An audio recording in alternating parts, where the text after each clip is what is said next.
Bonjour à tous, aujourd'hui une nouvelle vidéo de prédiction. On va parler des États-Unis et voir un petit peu pour l'année en cours, qu'est-ce qui va être mis en avant, quelle va être l'ambiance générale pour ce pays. Alors là, quand on regarde le thème natal, il y a deux points forts qui sautent aux yeux. Le premier, c'est ce Jupiter en maison 7 exalté et en triplicité aussi en cancer, donc maître de 1, maître de 4, fait qu'ici, Jupiter prend beaucoup de place. Peut-être un peu trop avec ses partenaires, avec ses relations d'une façon générale. Alors déjà, Jupiter, en tant que significateur général, a ce tempérament-là, mais en plus en cancer, c'est renforcé. Donc cette notion d'abondance, de prospérité un peu trop excessive dans la promesse du thème.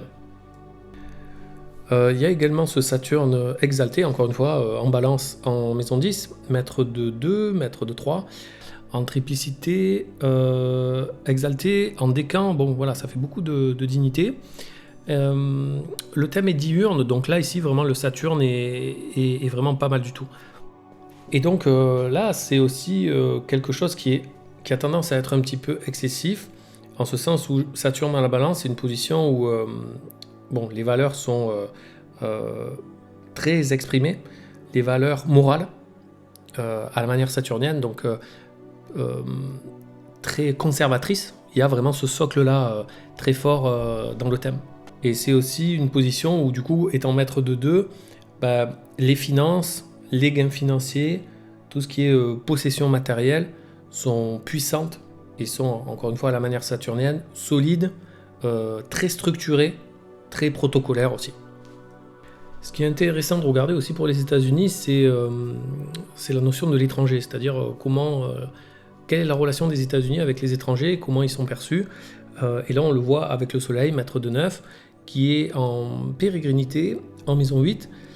Donc là, ça pourrait être interprété de la manière suivante, c'est-à-dire que les États-Unis ont une volonté de développer une certaine image à l'étranger, mais qui est pas forcément bien perçue, qui peut être vue comme une ambition mal placée.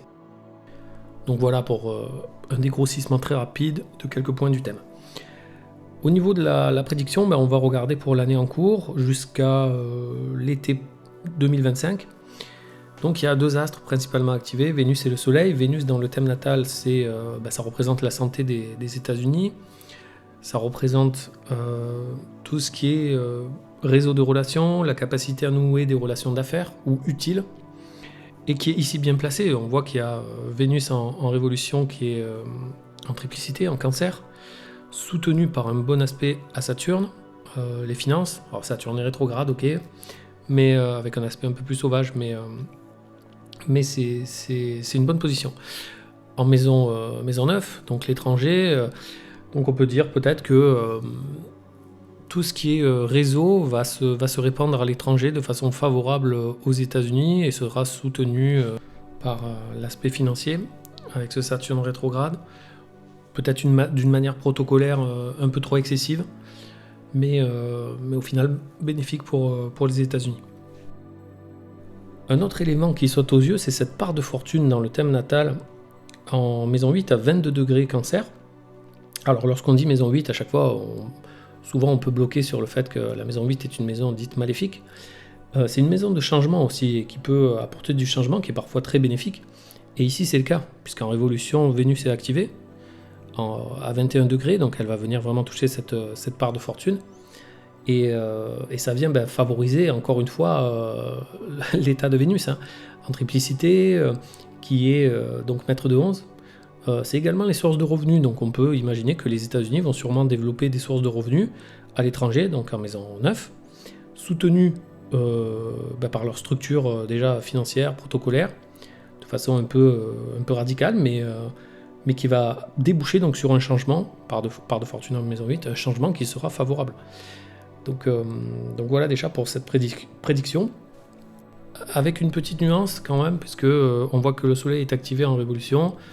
Soleil, on l'a vu dans le thème natal, c'est l'étranger, et le Soleil est ici en révolution pérégrin, donc ça vient quand même apporter une dignité un petit peu difficile, toujours avec cette image des États-Unis à l'étranger, qui peut être un petit peu entachée néanmoins. Au niveau datation, je pense que l'apogée de la création de nouveaux noyaux comme ça, relationnels d'affaires pour les États-Unis, sera fait au mois de septembre. On entendra sûrement parler. Ça sera tout le mois de septembre, puisque c'est le moment où Vénus transite le signe de la Balance et viendra toucher à la fois le Vénus natal en Cancer et le Vénus de Révolution. On a ensuite le Soleil, donc je rappelle, qui est activé en Révolution, qui viendra faire un passage en Vierge au mois de septembre et qui viendra donc toucher le Soleil natal en Cancer et donc celui de Révolution. Et donc c'est au niveau toujours pareil de cette image qui est entachée. Donc je pense que le lancement de ce gros projet à l'international pour les États-Unis, qui sera une grande source de revenus pour eux, ne sera pas éthique, viendra faire grincer des dents à l'international et viendra entacher son image. Voilà pour cette prédiction assez générale, assez rapide. Vous voyez, il n'y a toujours pas, en tout cas c'est pas visible là, de forme de crise ou de choses mondiales dont on entend beaucoup parler. Je pense que c'est pas pour cette année en tout cas. Alors vous savez peut-être, les États-Unis sont toujours la première puissance économique mondiale.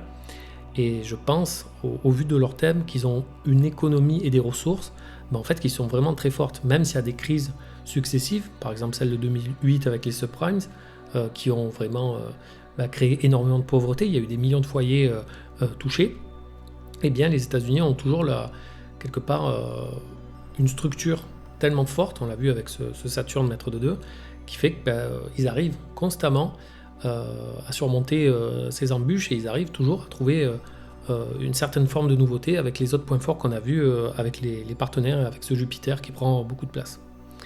Voilà pour cette vidéo, je vous remercie pour votre écoute et je vous dis à la prochaine.